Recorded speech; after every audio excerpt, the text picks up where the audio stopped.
Welcome back to Gale Force Wins Season 4.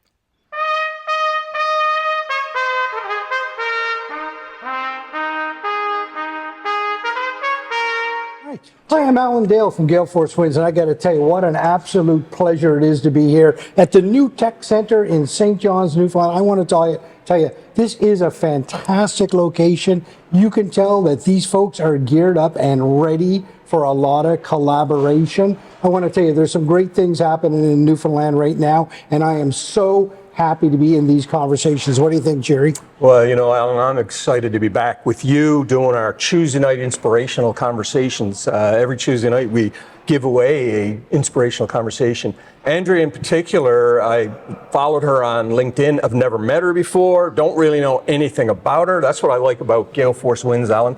You were asking me, what does she do? And I said, I don't really know. We're going to get into this. You were in San Francisco 2 weeks ago. Fascinating. Love that.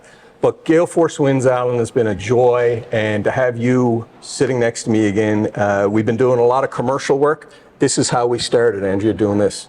Back to you. Yeah, Andrea, so as Gerry alluded to, we don't know much about you and you don't know much about us, and that's kind of really the secret sauce to this podcast, is we like to get to know each other, and indeed our guests get to know you firsthand too. So, Andrea, why don't you just go ahead and introduce yourself and tell us how you began? All right, it's a big All the way back. all the way back, right from the beginning. So we're all from Newfoundland. We've got that in common. I do love this concept too of just, we don't know each other, we're having a chat. The only thing missing, we should probably have cocktails, but I'm looking forward to it. So I'm from Newfoundland. I grew up here. I left when I was 20 and went and worked in international finance. And then I had this kind of swervy, curvy career, started my own company, ran a media company. Then after about 20 years, came back here with kids and joined Verifin. And then recently jumped ship and went back into the world of startups and started my own company again. Andrew, take us back, growing up in Newfoundland. What was that like for you, and what were some sort of big inspirations in your life back then? Oh, gosh. So growing up in Newfoundland, I feel like it's a perfect bubble. It's like safe, small, you get that community feel.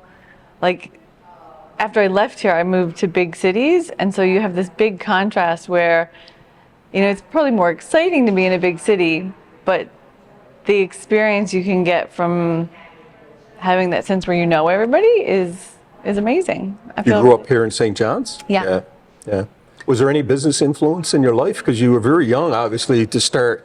You're still young now, and you've got a business started. 20 years ago, you said you started a business, a media company?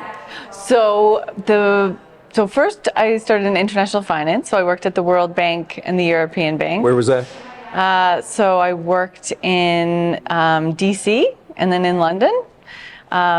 Lived in Ottawa for a while when I did my master's. So I was much older when I started my first company. I was 30. So Ancient. Ancient, yes. Tell me about your education journey. Talk to me a little bit about that. Yeah, but first, just to get back, so my dad ran the Genesis Center here. So very entrepreneurial family. And our family was on a trip about a year ago for my dad's 75th birthday. And I noticed that we'd be at a restaurant or we'd be, shopping. And all of us kind of have this just natural way of going, I wonder what they do for marketing, or I wonder how they could make their operations more efficient. It's just assessing businesses is kind It's a sickness, isn't it? it's like a weird hobby that just kind of infiltrates part of our conversation. So so that's always just been there. And then my little brother started Milk Movement. So we all have the entrepreneurial bug, I think. Wow. Yeah. So, before we get into your academic journey, then let's go back a little bit even further than that and talk about that dinner table conversation when you were growing up. Clearly an entrepreneurial spin on things, your brother starting companies. Talk to me about, what dinner was like at your place looking at those type of things. Yeah. We would often just be starting about the startups my dad was seeing, or from 12, I had a paper route. And when I was 16, there was, that's when you're allowed to get a real job. And there was a drugstore down the street, and I went in every day once I turned 16. I was like, can I have a job? Can I have a job? And after 2 weeks, the owner was like, if I give you a job, will you stop bugging me? And I was like, yeah. And so I got a job, as a cashier pretty soon. So working's always been important, for sure. And then, like when I'd ask my dad for money when I was a teenager, he would be like, well, I got this great business idea. I was like, oh, Dad, just give me the money. But now I hear myself saying that to my kids. I'm like, oh, well, you could start this business, and I'll get to that later. That's also. Do you remember some of the companies that your dad was involved with and where they've spun off to today? I am too old to be able to have memories of. Is that right? Yeah, it's too long ago. I don't think I'd remember. Right. Yeah. A lot of companies went through the Genesis Center. Yeah, I mean, Verifin was there when my dad was there. Oh, is that right? Yeah. Okay. Yeah, so he knew them in their early days. Wow, Yeah. places like Kraken and those would have come through back in those days. So tell me about this academic journey. Talk to me a little bit about that. So I did my undergrad at MUN. I did Russian literature and philosophy. So everybody thought I was going to be unemployed, of course. Those are random degrees. But I loved it. And so I got to spend summers in St. Petersburg, and the professor I had was amazing, like life-changing professor. Then I did a master's in international relations in Ottawa to be able to get a job. Then that program allowed me to live in Paris for a year and study at Sciences Po, which is a big international relations school there. Did my master's thesis on how corruption impacts foreign investment in emerging markets. So traveled all around Russia and Central Asia and Eastern Europe to do research for that. And then in 2010, I did an executive MBA at London Business School. Wow. Yeah. I want to go back to the something that you just said there that really tweaked me, and I hope that people that are listening, and hopefully some professors are listening. You said that you had a professor that was life-changing. That's you don't hear many people say that anymore. Talk to me about the importance of that person in your life and at that pivotal moment. I can still remember the essay that I wrote that changed it. So I was going to do political science, and one of my electives was, I think it was something like women writers in 18th century Russia. And I read these just pieces of amazing literature, and I wrote this essay, and my professor, he was just so passionate about women's rights and the importance of literature that tells us how to understand history. And Russia's a very complex country, and so he was just like, this is one of the best things I've ever written. So very encouraging. And he's like, you should come to Russia, like you are going to love it. And then I went, and it just opened up this whole other world of very different countries. And I ended up, I've been to I think 60 countries. I've worked in 25. It just opened up my mind to what was. I love that because frankly, when I think of Russia, I don't think of business. You know what I mean? So, but you obviously are very business oriented. This caused you to open your mind up. Yeah. You didn't learn a lot of business over there, I would say. No, it was very like literature, philosophy, language. But then that ended up leading to, looking at corruption issues and investment practices. And then a weird twist of fate, I ended up working with Cirque du Soleil in Russia in 2010 as a result of having, I knew the culture and I knew the language, so I was able to do a really fun consulting project. So it all kind of, you don't know where things are going to lead you. No. And so there's, you do literature and philosophy and you end up being a business founder. So. Yeah, and when you talked about and used the word St. John's was a bubble. It was, it was safe. It was there. What was it like when you stepped off the plane in Russia, which is, Eastern European, as complex as you could ever imagine, going from one extreme to the other? Walk me through those first couple of days in Russia. I think the thing I remember most is that your arms get really tired because you don't speak the language, so you end up having to act things out. But the St. Petersburg, so we were in a kind of small town outside of St. Petersburg. So it wasn't this immediate, like if you've been to Shanghai, like it wasn't that kind of big, like this is a city of the future, Right. I'm somewhere different. But just being able to see that not everything is the same. And that's amazing to be able to see that. And what were some of the things that jumped out at you? The way that, I mean, first of all, I'm convinced people are people no matter where you go, right? And people genuinely want to be kind and nice to one another. Did you experience that when you arrived? Yes. So we were paired with families. And so I lived with this really amazing woman in her 30s. She was single. And so I lived on her couch for the summer.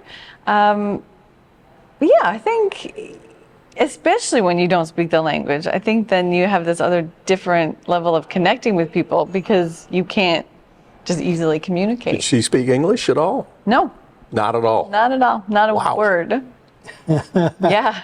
Food That's- different, right? I mean, everything is different when you get there, right? So it's a shock. Yeah. You're sort of back on your back foot trying to piece it all together. But in that case, I was still with the other MUN students. Right. So it still wasn't So there's a little bit of security there. I would say the biggest one was when I moved to India. And I moved to India alone. It was rural India, even though there's 4 million people in the town. And that is completely different. Like Rural India, 4 million people. Where in India were you? it was 4 hours east of Mumbai, a place called Pune. Pune? Yeah. What brought you there? So it was a CIDA, which is the Canadian Development Agency, which doesn't exist anymore. So it was a CIDA project, and it was working with technical institutes and trade associations to kind of match training with what industry would need in the future. So. Had you been to India before that? No, and that was a shock. It is so different. There's so many people, and that's where you're like, whoa, I am in a very different place right now. Talk to me about those first few days when you arrive in this town. Well, first of all, you get off the plane in Mumbai, it's overwhelming. The sound hits you. The smells. Right, the smells hit heat. you. Everybody gets sick at some point. Yep. But super friendly, very welcoming. I wasn't prepared for the cockroaches. I didn't do well with that. But the food is amazing. And You slept with the cockroaches, probably, did you? luckily I had a lot of geckos in my apartment, so they eat the cockroaches. So Okay. yeah, I don't think I could do it now. I don't think no. Right. It's funny what you can do when you're a little bit younger. And Yeah. And like you get to the point where you're, negotiating with the rickshaw driver over 10 cents and having an argument, and the person visiting is saying, well, it's 10 cents. I'm like, no, I know the price. He's trying to rip me off because I'm not from You here. must travel with him, did you? Well, it's funny. It's funny, right? You get so consumed by, you lose sort of your understanding of really what you're negotiating, right? I remember. Yeah, but you know the practice. So you're like, no, this is how this culture operates, and I'm in it. And it's funny, right? Because there's an expectation that you're going to do that. Yeah. It's part of the whole life that you're going to negotiate a little bit. And I think that people are put off when you don't do it. But you're right. Sometimes it's over 10 cents. Yeah. I was traveling through China once, and I was negotiating a lot like that. And my business partner was coming behind me and just paying people more money. He just got so frustrated with the whole thing. So India was, that's a life-changing experience. Yeah. Russia, India, what else you got in the bag of experiences there? So Paris was amazing to live in. Just you could walk in Paris forever, and just all the beautiful stores and the beautiful people, and just amazing experience. I lived in London for 5 years. That was probably my favorite place that I lived. Why was that? I think it was the time in my life. I had a great job. I had great friends. The culture is like you work, you go out straight away, and it was very social. I loved it there. Andrew, it's funny that you mentioned, right? Everything is about a time and place in your life, right? And things happen for the right, people come back in your life for the right reason at the right time. I'm convinced of that. Well, Gale Force Wins is a product of that. There's no doubt about it. So London was important to you. What else? What else? So after London, my husband and I, we were having kids and we moved to Vermont. So talk about like another swing in the Yeah. full opposite direction, like the busy life in London with, we were single, we were going out, we were traveling to Europe whenever we wanted, to Vermont with young kids, like total shift.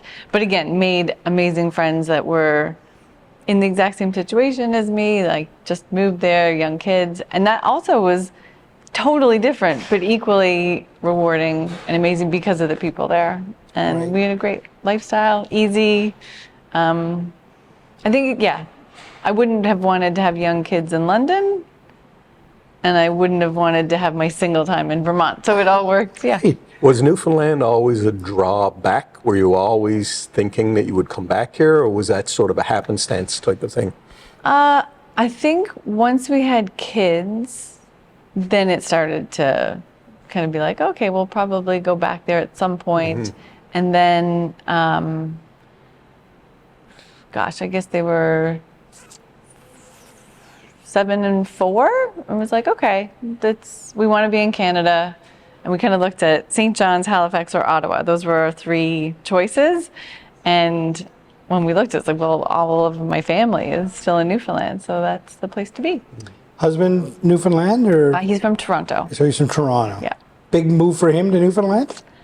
So when we were evaluating, so we lived in Vermont for 5 years and then Maine for 5 years. Where in both? So Burlington, Okay. Vermont, and then Portland, Maine. Beautiful cities. So beautiful, Yeah. amazing, like a nice size, has everything you want. Yeah. But the big thing that it has is a lot of skiing. And so we would do 40, 50 days a year. Wow. And my husband loves to ski. And so Newfoundland, it's like, oh, well, there's Marble, which is 8 hours. Logie Bay. Don't forget Logie Bay. Logie Lump. I remember Logie Lump. I think that's defunct now. Yeah. Oh, yeah. Okay, I'm sorry to Yeah. interrupt there, Barry. I guess you could hike up it if you Yeah. wanted to, but there's no snow. Yeah. So when we're like, okay, if we move to Newfoundland, we just have to make sure we travel a lot. There's the direct flight to London. We Yeah. can go to Europe. And then within a week of deciding to move, they canceled that London flight. And I was like, it's fine. We're still going to travel a lot. And then we got here and COVID happened. So I was like, oh, actually, no, we're not leaving the island ever again. You're isolated, yeah. Yeah. But Newfoundland was a good spot to be, I think, during COVID. Yeah.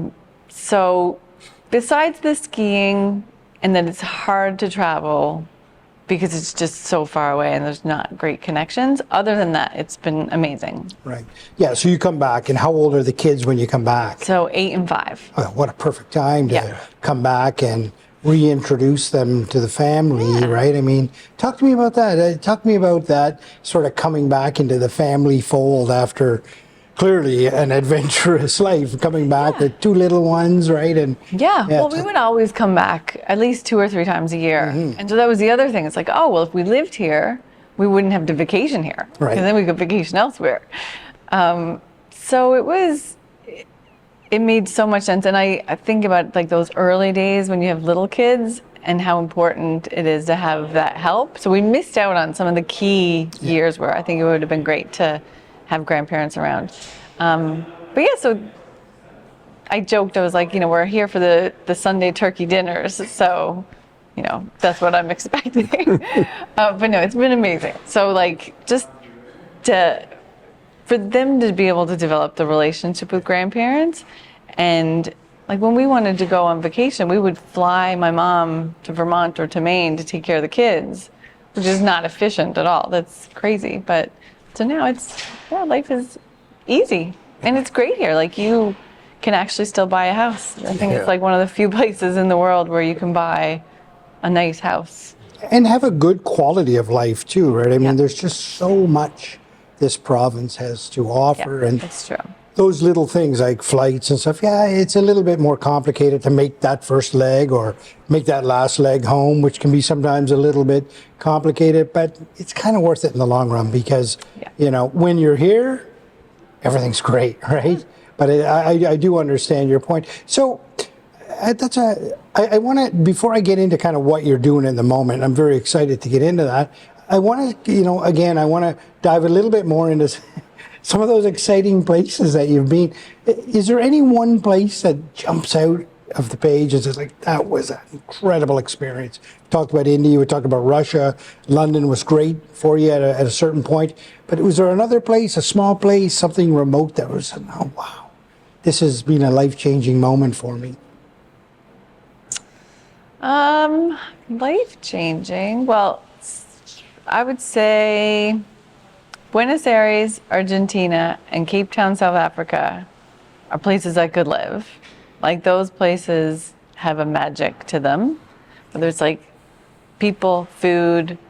I don't know if it's maybe like northern and southern. Maybe there's there's a connection there. I don't know. But I loved those two places. Mm-hmm. Where else was very interesting? One night in London, there was a bunch of us at a pub, and one of our friends, we were talking about travel in the stands, and he's like, the only stand I haven't been to is Uzbekistan, and I want to go. And so we had a few drinks, and we're like, yeah, let's go. Let's do it. And literally, we got on our phones, and we just booked tickets. So we went, I think it was like a month later, and traveled all around Uzbekistan. We thought we were being very adventurous, like the Silk Road, and we're going to go to all these like rural areas.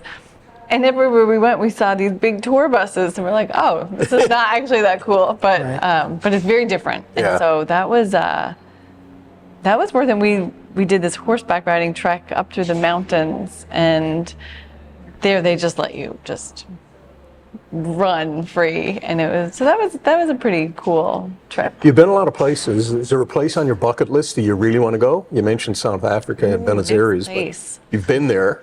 Where's your next place? My next place where I haven't been. You been Australia? Don't want to go to Australia. No. I don't know bugs thing. You sound like my sister. Yeah. Wait, people wearing khaki, squinting all the time? No, I just the spiders and the I mean, I would go, but it's not on my top 5. I think we'll probably do Thailand again next. Just that's a great, easy family trip. Yeah. Where would I want to go that I haven't been? It's got to be somewhere. We've turned the podcast into a travel podcast. No, I think where I'm trying to get to in this conversation is that it's clear to me that spontaneity is important to you. You're a spontaneous person, which is it's quite a skill. It's quite a trait to have the courage and to do that. Right? Talk to me about that. Talk to me about that in your nature, that ability to be spontaneous, because it actually plays into the next part of our conversation, what you're doing in the moment, and that ability to not be afraid to take some risk and to just try some things. Yeah. We'll figure it all out as we go, right? Yeah. Talk to me about the spontaneity in your life. I think that is that spontaneity and just the ability to kind of leap into an unknown.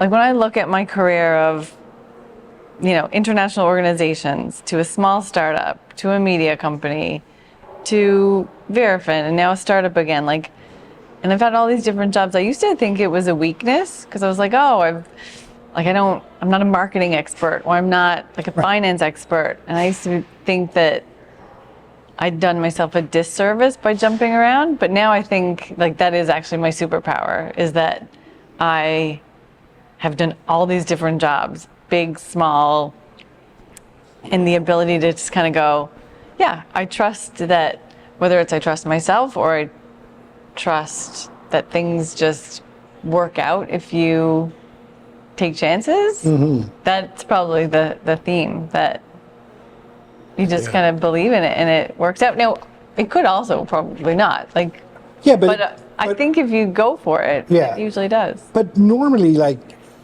people like you, when they don't work out, you don't see that as not working out. You just see it as, I just have to redo things differently. Right? It's not a failure. It's an opportunity to learn something different and move away from that in another direction. I remember it was many, many years ago, I came across the term multi-potentialite. Have you ever heard that term? No. Yeah, okay, so it's a term. I didn't make this up. A multi-potentialite is somebody who's had all these great experiences, right? And they had potential in all of them, and they were able to effectively weave them all together, right? This sort of concept of being a multi-potentialite. So you're not afraid to take risk.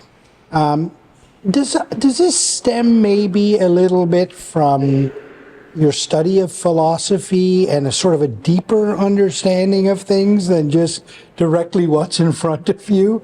You know what I mean? I ask that because I once did some business with a fairly conservative manufacturing firm in Long Island, New York. A lot of design engineers, a lot of mechanical engineers, and the head of sales and marketing was a mechanical engineer, but he had a degree in philosophy as well. And when the owner did studies looked at the personalities of all of his employees, he hired a company. And the company came back and said, this guy that you've got buried back in manufacturing, he might be suited for other things. And he went on, he now runs a company. He had a philosophy degree. That owner of that company went on to sponsor at a Canadian university a fairly good scholarship for anybody that took philosophy in the engineering program. Interesting. He believed so much in how that opened people's minds. Do you think that's the case for you too? If it is, it's completely unconscious. Right. Like, I don't think about it at all. You don't think about it? No, but it's totally possible. Whether it's, I do feel like Newfoundlanders have like a ingrained risk taking. If you look at like our history of just even people that used to go out on fishing boats like 100 years ago, when you think about like there's no technology, like that's a huge risk. So even just, I feel like Newfoundlanders do have that in them. Right. And then, my family, just entrepreneurial upbringing or awareness of it, that's very risk taking. But maybe philosophy too. Yep. Knit into the Newfoundland DNA as well, I believe, is the ability to be vulnerable, because you know that people they're going to try to help you, right? They're going to want to see you succeed. Talk to me about that in your life, some vulnerability. That's a good one. Vulnerability. I do feel like I don't know if I see it as part of it in Newfoundland as much, but I do feel like I'm reflecting on some of the best leaders and people I've worked with, and they are just like open and authentic. Right. And that vulnerability, I think that makes people more approachable. I'm not sure if there's a Newfoundland case. I find when you go out on your own in a business, it's very vulnerable. You can't be more vulnerable than that. There's no lifeline many times, right? Mm-hmm. So that's something that Alan and I talked about a lot when we started this podcast. When you start talking off the cuff, unscripted, there's a vulnerability to that. Yeah. You know, you and I kind of talked about that in an email, but you're incredibly refreshing. Your travel, your education, and I say this to my children, travel. And Alan's probably the most traveled person that I've ever met in my life, and he's been doing it for over 40 years. But travel and education together are incredible, aren't they? When you put the two together, you can't take away those experiences. Yep. Right? Yep. And I just think you need to know how different the world is, and then to see all the similarities in it. It's pretty magical. It is magical, right? I mean, it's incredible that people can be so much alike. They just want good things for their family and their kids, and dinner comes on the table and conversations happen, and we all might think about things a little differently, but at the end of the day, we're all very much alike. Talk to me about what you're doing in the moment. Tell me a little bit about that. Okay, so in terms of risk-taking, vulnerability, it's all coming together. Abject terror. Also, like June was very scary. So this, my co-founder, Brent Pretty, so he and we'd worked together pretty closely at Verifin. And then over the last year, we've kind of been like, maybe I'm thinking about doing something. Oh, what would you do? And we just started to talk. And the Christmas party, we were like, let's do it. At the Verifin Christmas party? Yes. Okay. We were like, we know we get along really well. We have similar mentality of what we wanted to achieve. Like it was like, we want to do it together. So then in January, we would meet and we would come up with business ideas, and we would just call 20 potential customers and kind of do this play of trying to figure out if what we were thinking was a real problem and if people would buy it. And the first 3 times, people were like, no, I would never buy that. That's a stupid idea, which was great because then we didn't build that, right? It just saved us years of work. And then in April, this idea of figuring out how to help product teams become more efficient really is the essence. And it's all about kind of helping them understand all of the customer data. So that was the idea. Called 20 potential customers, and they all were like, oh my God, yes, this is such a pain. We have all this data. We can't pull the insights out. And everybody was like, yeah, I want it, or I'm trying to buy something to solve it. So that was our go moment. So then we started working on it. That was April? That was April. In June, we had kind of a proof of concept just to show this is what we're thinking of. Proof as in something that actually worked, digital or handwritten idea? Luckily, Brent is very smart and handy and can build things. Okay. So it was enough to show people this is how it would work. Then we met with Polaris, Sarah Murphy from Polaris, just to kind of say, we have this idea, what do you think? It's a venture fund. Yes, right. A Newfoundland VC firm. Yeah. And she instantly was like, we're in. Really? So then we were like, oh God, Uh-oh. we now need to like do this. So for, there was a few weeks in June, that was the freak out moment where like, are we really gonna leave Verifin? Verifin is amazing. It is like, it's got a great, like everybody you work with is great. What you're working on is important. It's like pretty secure. It's very stable. Like, are you really gonna leave that? All those things that you just described don't fit your life so far, but go ahead. That's probably why I was like, I need to do something. So there was a couple of weeks though where I was like, whoa, this is kind of crazy. But then as soon as we pulled the trigger, it's so right. It's exactly what I need. But yeah, I need the chaos, some stress, some lack of a safety net to really feel alive, I think. So It's funny though, you've prepared your life for the moment of going out on your own. But when it came down to actually doing it, it still terrified you. super terrifying. It's fascinating, and Alan knows. Like that period of time where you're trying to go out on your own, we experienced it. I mean, we're incredibly experienced guys, but we still said, oh, "What are we doing?" Yeah. Because there's so much. You look in the mirror, and it's like, "Oh my God, this is going to fall apart." And there's a lot. Yeah. I just find the people in your own head that start talking to you are what get in the way a lot of times, right? Yeah. That happened to you? Totally. And there's self-doubt, and then there's market doubt. There's all these unknowns that you can't control. It's super Imposter super syndrome. Yep. Right? That is a real thing. I used to hear people talking about that. And then it was like, the more clients we got, I felt that I had to beat down the imposter syndrome. It's like, why do they want us? Yeah. Yeah. Yep, absolutely. And I feel like that doesn't go away. No. I feel like that just lingers, but I try to tap into, and maybe that's why at Verifin, because I was in marketing and I'm really good at marketing and I've done some marketing jobs, but I'm not like a marketing expert.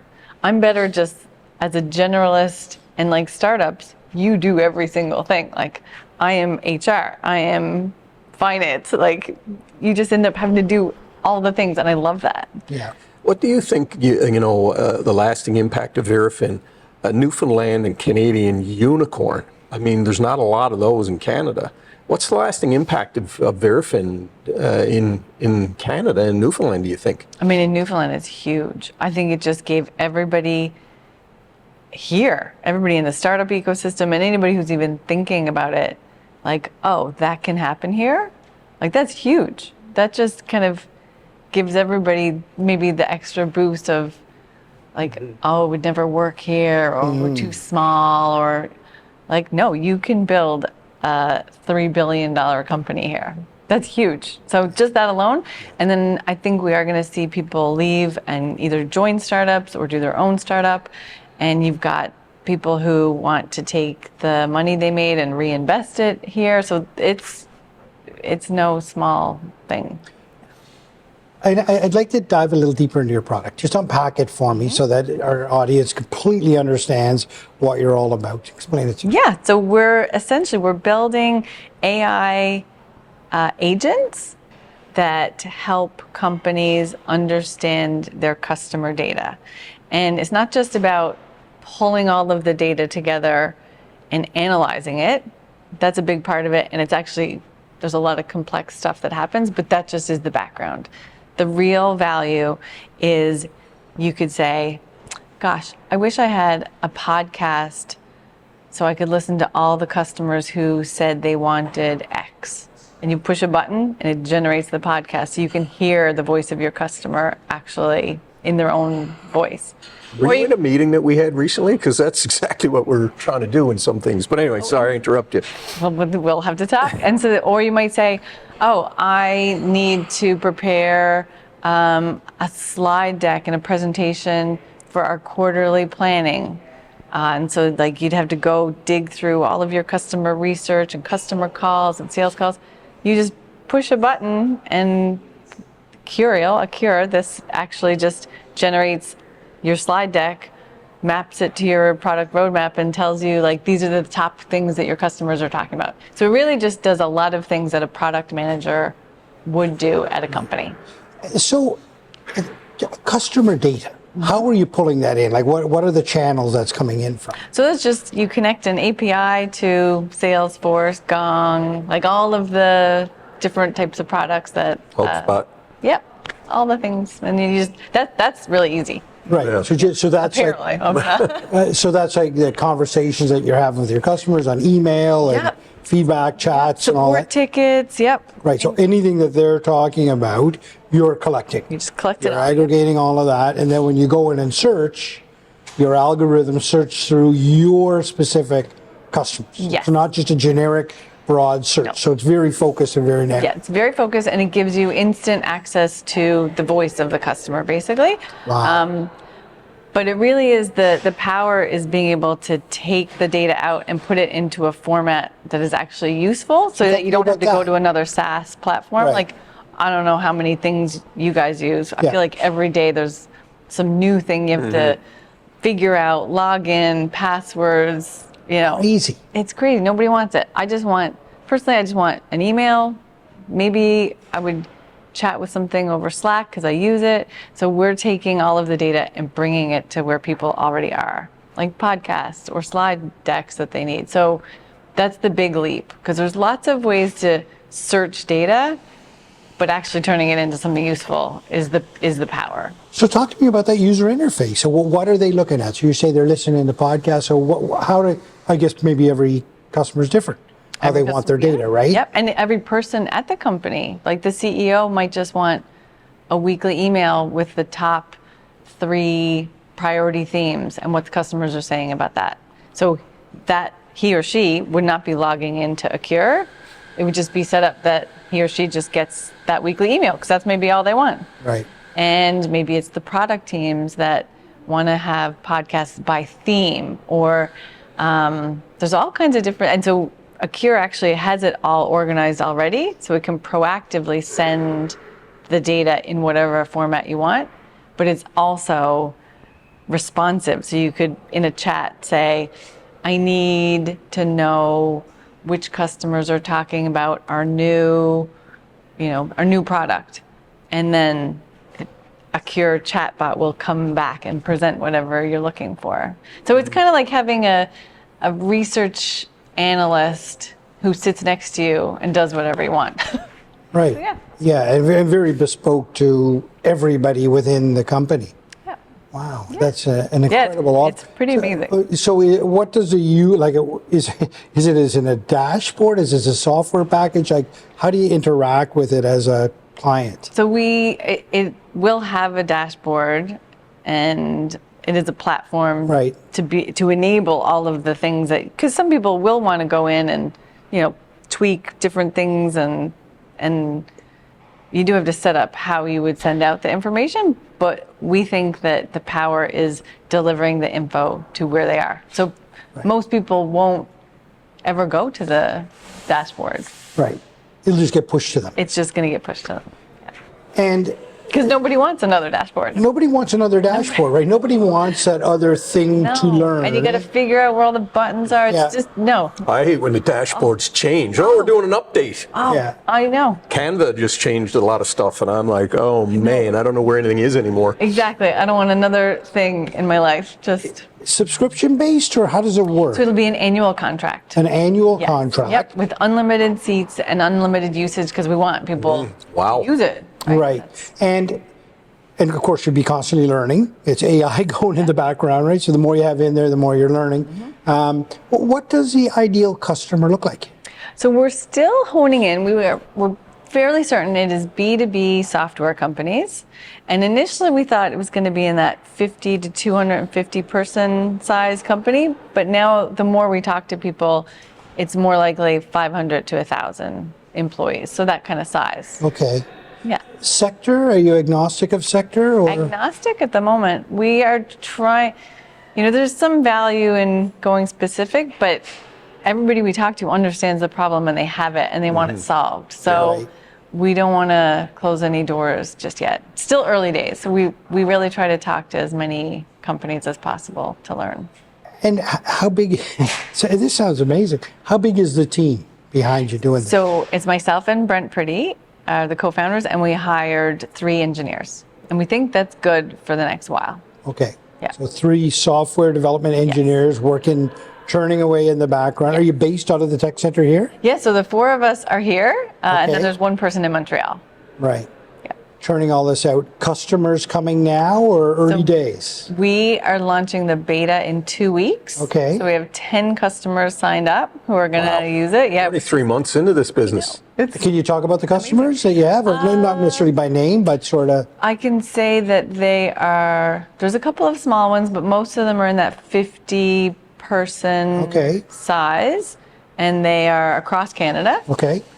We knew a couple of them, and then others, one of them was actually an inbound, like a cold inbound, found Okay. us on LinkedIn. Really? Yeah, which is pretty amazing in Yeah. the early days. So that just says that there is, people understand the pain. So who's BD in your business? Both of you or you primarily?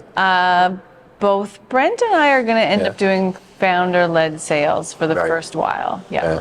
Both of you do that? Did you do that at Verifin, that kind of work? No, so I was comms and marketing and government relations at Verifin, and Brent was, he did actually work on the AI product side, Interesting. so has launched LLM products for enterprise before, so that's good.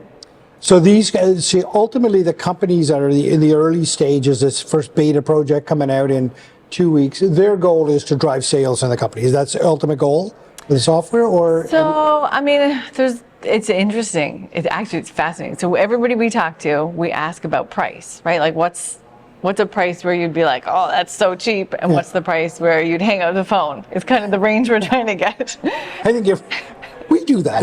Go ahead. We've been on both extremes. Yeah. Right, so you ideally want to find something somewhere in the middle and everybody converged at the same annual price, pretty much, like within a couple of $1,000s, but everybody got there in completely different ways. Yeah. So probably almost half said, oh, I can see this replacing my next hire, right? So you're not going to hire more product managers or analysts because you have this tool. Other people were like, oh, this is going to reduce churn because I'm going to understand what those key customers need and want, and I'll build it for them. So they were looking at it more from sales. Then a couple of others were thinking like, oh, this is going to help me pull out key messaging for sales, improve the sales, like the demo process, or even getting testimonial positive quotes to use in marketing. So they were totally looking at like lead gen and sales. So so it's fascinating that all these people get to the same number, but in totally different ways. Right. So we still haven't figured out which is the one to lead with. I think it's So, Yeah, I mean, lots. yeah, right, beta, 2 weeks from now, customers sort of coming, one out of the blue comes to you, right? Team is growing.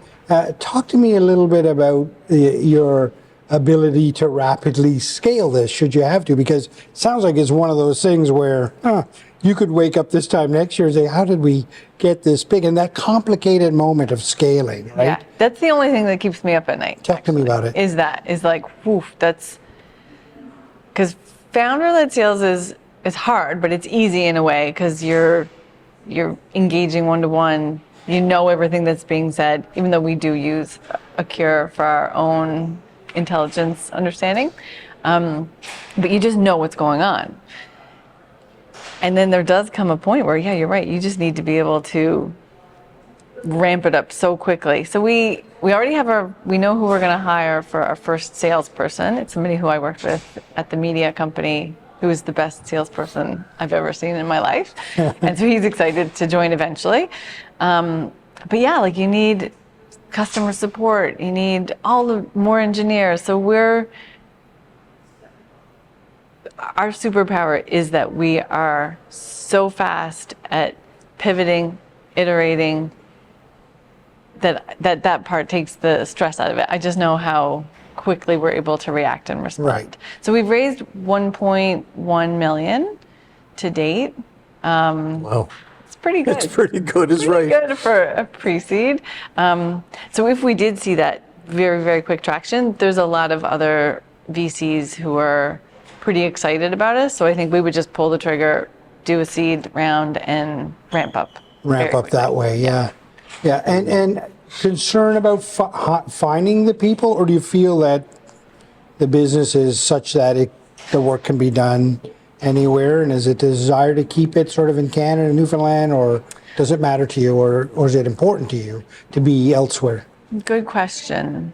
We like being in person, so the more we can hire here, the better. And I mean, when we advertised for the engineering jobs, we got amazing candidates. So right? yeah, so I wouldn't be worried about finding people. That's got to be a good feeling, right? I mean, most people are saying, where am I going to get these people? Yeah, I don't know. I didn't see that problem at all. Okay. I mean, you have to find the right people. Yeah. But I feel like there was enough of a pool that there was amazing experience. So then you just need to find the right cultural fit of people who want to be part of a startup, because that's, you want to have people who are like excited and not scared and will work really, really hard, but want to do that. So because it's a different world, right? The startup world is a different world. It's exciting, but it can also be a little bit choppy at times, right? And you got to be excited about all that. Yeah. And Brent and I are really good about like usually our roller coaster moments are just on the exact opposite, which is perfect. Like, so when I'm freaking out, he's totally calm, and when he's freaking out, I'm totally calm. So we're balancing each other very well. Talk to me about, like, two people in business together starting this up. I mean, you have to have similar sort of likes and dislikes, but it's a benefit when you're not always on the same page. Yeah. Talk to me about that. Yeah. And actually we did a couple of like, they're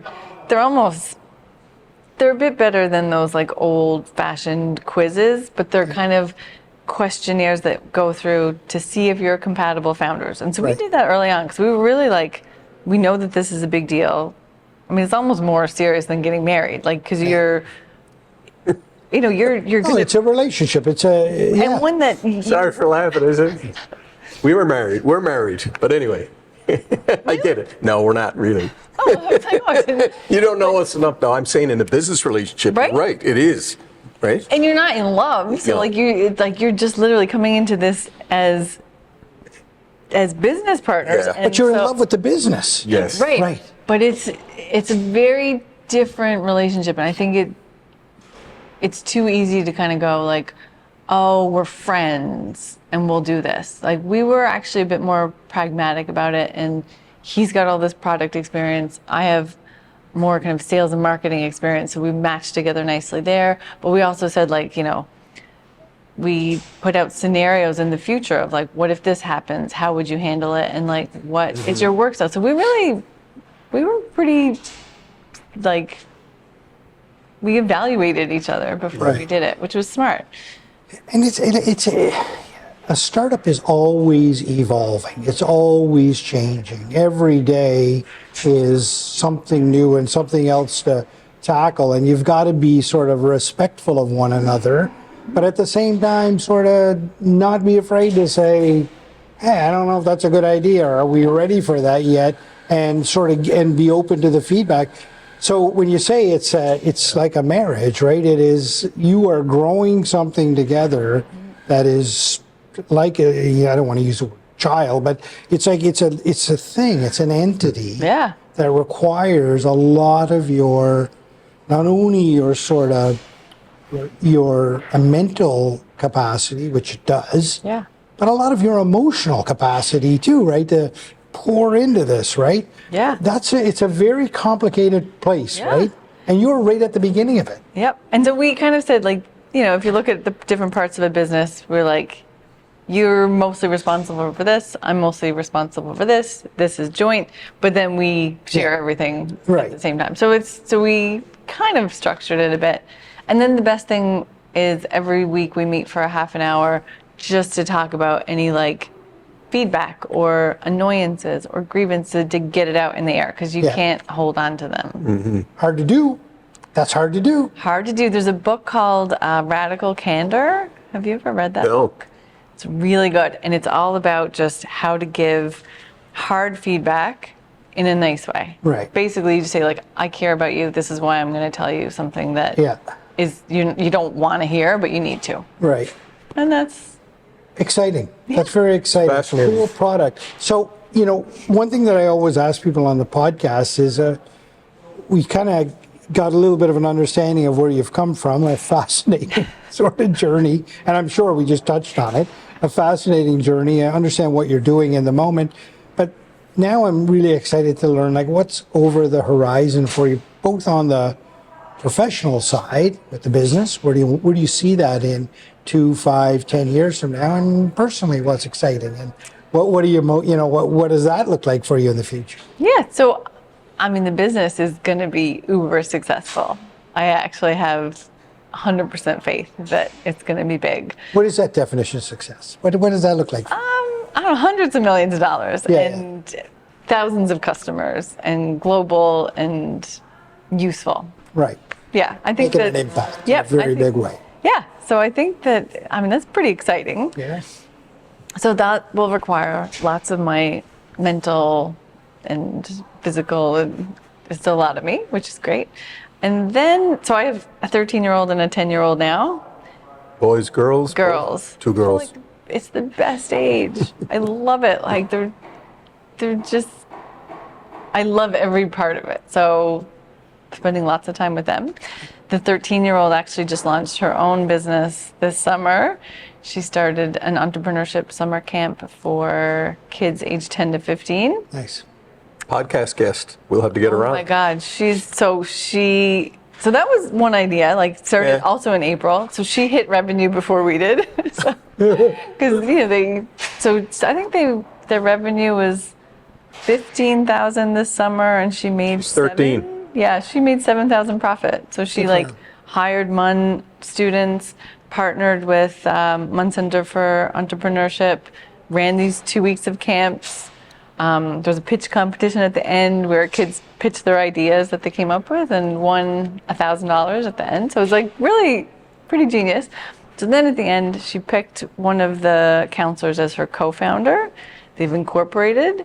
They're planning to do camps at Easter and all across Atlantic Canada. She has an incorporated company at the age of 13. She does. Wow. Yeah. That's great. She's amazing. So it's great. Yeah. So that's my backup plan. If Kira doesn't work, I'm going to ask her if I can Does go. she give you some advice on your business at all? Yes, she does. Actually, she critiques my LinkedIn posts. She's pretty severe too. That's familiar. That's very familiar. 13-year-old, a 10-year-old. Yep, the 10-year-old went to the camp. I don't think she'd found her business idea yet. Yeah. She's working on it. Fun time, right? 10 and 13. Oh, they're so fun. Yeah. It's amazing. It sounds to me like you've sort of, there's no separation in your life between work and family. It's all blending, right? Yeah, definitely. Talk to me about how that must feel. Like that, we, you know, the overused phrase is "find your passion." You know, never work another day. It's all of that sort of cliche, but it sounds to me like you've got it right. Yeah. You've so got like, it. I also don't think like 9 to 5 works anymore. Like especially in a startup, it's like Yeah. I'm always like on my walk with my dog. I'm listening to a podcast. I'm dreaming up marketing content. Yeah. You feel like you're always at work. But in a great way. In a great way. That's what I want to be thinking about. So I get up at 5, work till 8, then do kid stuff until they're at school, come in here. And yeah, it just is all fluid, and sometimes I might go for a walk in the middle of the afternoon. And so I think you have to be comfortable with like, yeah, this is now how my brain, Right. this is what my brain thinks about. And like lying in bed, kind of dreaming up, you know, new ways of framing a product. Like that just is what it is. But if you like it, then yeah, that's great. I mean, what else am I going to think about? Yeah. And be unapologetic too, right? For that time where you may have thought, oh, I'm not really working, but you actually are working. Totally. Like you're constantly on. Yeah. You're constantly thinking about this thing that you're growing, right? Which is great if you like thinking about it. Right. Now, if you were in a job that you didn't like, that would be torture. Can you imagine? Yeah. So you have to like it. And I think when it's your own, it's a whole other level, right? Because then you're building it for, not I for always yourself, say, but for, well, Andrea, I had a wedding video production company since 1988, and I worked for someone else during the week, and on the weekends shot wedding videos. But as I've said to my kids and my family, there's nothing compares to when your idea becomes a reality and you get remunerated for that. yeah. Right? So, I mean, what you're doing with your kids is incredible. To have a 13-year-old get incorporated, it's incredible. I got to ask you something. You mentioned podcasts. You listen to a lot of podcasts. And one of the reasons that you're sitting here with us is that you posted a couple of weeks ago that you were at the All In podcast gathering in San Francisco. It was in LA. LA. Tell us about that. So have you ever listened to the All In? I have. I listen to a lot of other ones. The Founders podcast, by the way, anyone who's watching this, the best I listen to a lot of podcasts. That's the best one. I'll show it to you after. Okay. And the Diary of the CEO. But I have listened to a couple, but I know it's a huge podcast. Tell me about it. So it's so funny. So at Verifin, the team I was on, there was like 2 leaders who listened to it it comes out on Saturdays. And that would like start off the conversation on Monday. And so if you hadn't listened to it, you wouldn't totally know. So that's why I started listening to it. And it's amazing because it touches on tech, markets, macroeconomic, politics, like everything that's happening, they talk about it. And they're very different people. Like there's somebody who, David Sachs, he's quite Republican. Then you've got some of the others who are across the board. But the power of this podcast is that they're like, yes, people have different ideas and you need to talk about them. And so, yeah, it might be like they had Donald Trump on as a guest. Mm-hmm. And I think a lot of us would go, oh my God, I don't want to listen to him. But their whole thing is like, no, you have to listen to all the sides if you want to be able to make informed decisions, which I appreciate that. And so, yeah, so every year they have this summit. And it's just great minds all on stage. You get to just listen to them speak for an hour about anything. And you don't really know who the speaker is when you sign up to go. And so it's a complete surprise, but you trust they're going to bring, yeah. So they had Mark Benioff from Salesforce, Elon Musk. They had Sergey from Google. They had the founder of Uber. Like, so really great tech companies. Holy Moses. Yeah. You sat in the room with all those people. Yes, so cool. And then there's this poker element as well. So the summit starts off with a giant poker tournament. And so then it gets whittled down, and then there's like 15 winners. Are you a poker player yourself? So our family plays, like maybe every quarter we'll play poker. Yeah. And my dad wins all the money from everybody. The kids cry. So, so yeah, I made it I was second at my table in the first round, so I didn't make it to the second. So it's something you've been listening to, and then to be there and actually see these people was a dream come true kind of thing? So you have to kind of apply to get a ticket, and it's very expensive at first. Like for a normal ticket, it's like $10,000, which I was like, I can't do that. So I applied for a scholarship, and I was lucky, and I got one. And when I got the email, I was at a red light. I know you're not supposed to look at your phone at red lights either, but I looked and I screamed. I was so excited. I just actually was screaming. Yeah. And what's cool is like there had to be people from 30 different countries, every industry imaginable, every type of company. And so you just meet all these random people that you would never meet otherwise because there's not that much crossover.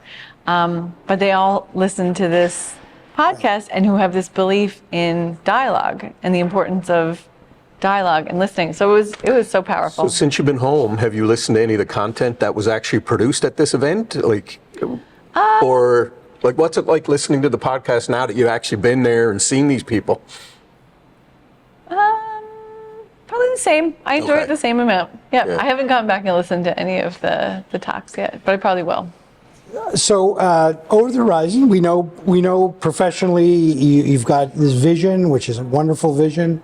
You're in a great place and time right now. Personally, talk to me about what are some of the big exciting things that families are where you see taking the family into the future. So my husband and I, we talk about this a lot. We really believe in the power of vacations. Like, there's nothing better than being in a foreign country with your family and giving your kids that experience. And then you just shut off from all of the stuff that takes up your mental space and all the to-do and all the. Somebody asked me the other day, they're like, oh, what are your hobbies? I was like, driving children. That is my only hobby. I just drive around town. That's it. Uber driver. Yeah. So some big trips coming up. We'll do, that's really the only other, I like working, I like hanging out with my family, and I like travel. Those are really the only things I like to do. You're right. I mean, being in the moment with your family is kind of a fun thing, right? Where you can sort of lay things aside and you don't have to do much. Yeah. Just being in the moment is sort of some of the best memories, and especially when you're somewhere different, right? Yeah. Like you're creating those core memories that, they're magical. Yeah. When we're on the podcast, this is a big question coming up. So I'm going to give, I give you a second there. We'll ramp into it here. But, you've had an amazing journey. There's little doubt about that. You've got some great experiences behind you. You're doing some very cool things, and you've got a real sort of level approach. I'm sure your mind is racing and all that, and I'm sure you have techniques to settle yourself down, whether it's meditation or yoga or things like that. Do you have those? You do any of that? Yeah. You settle down that way? I do yoga sometimes in the morning. Yeah. But my walks with my dog. That's my thing. That's your moment. Yeah. So I often ask people on the podcast to leave the audience with a piece of advice. What do you if you were to think about that question, what down deep inside, you don't have to overthink it, what comes to your mind, what would a piece of advice, because believe it or not, you will inspire somebody. You might not think that. Okay. You have been inspired by that professor so many years ago. You still remember it to this day. A lot of water has gone under the bridge, but yet you still remember that person, right? So think about it from that perspective. You will inspire somebody. So what is that piece of advice? I knew it instantly. I was like, oh no, I'm just totally. Will this guy ever shut up? That's why he does a 10-minute introduction to that question to give you to think. No, I'm glad you did, because I was like, I'm gonna. No, there's a saying, and it's in Latin, which I don't know how to say it in Latin. Fortune favors the brave, and it's an old. I think it was like my husband's family motto from hundreds of years ago, and it was probably more about like going to battle and things. So I kind of adapted to fortune favors the brave and fortune favors the bold. Those two things, like if you do bold things and if you're brave about it, then things are going to work out and you're going to have a good life. Gerry, your thoughts? Well, when I reached out to you, I've been following you on LinkedIn. First of all, not a lot of people leave Verifin. When you leave Verifin to follow the insanity that you've done, and as you said, it was so interesting to me to look at your journey. And what I'm happy about, Alan, is that we've brought, this conversation out. It's just absolutely fascinating listening to you talk because you've done so many interesting things. And it's one thing to see a person's profile on LinkedIn. It's another thing to actually talk to you. So you're doing some amazing stuff. When you get to that $100 million point, don't forget Gale Force Wins. We'd like to do a couple of interviews with you then. Sounds good. Andrea, thank you very much. An absolute wonderful conversation. I really enjoy your approach on life. And I love how you so eloquently sort of describe where you were at a certain point in your time and why that was so cool. And may not have been the case if it were different circumstances, but it's all circumstances, isn't it? We're all sort of transiting through this thing on a journey, and you are taking that journey by the reins, both professionally and personally. It's been a real honor to have you on Gale Force Wins. Thank you very much. This was an absolute pleasure. What a wonderful conversation. You guys pulled on so many interesting threads. I loved this. This was the highlight of the week. Well, thank you. We're not the All In podcast, but we're hoping to be there at some point. Highlight of the week, that's great. What is it, Wednesday? With the whole something. No, this was really good. Thank you very much. Thanks for joining, everybody. Thank you for tuning in to Gale Force Wins. That's Gale Force Wins, WINS.com.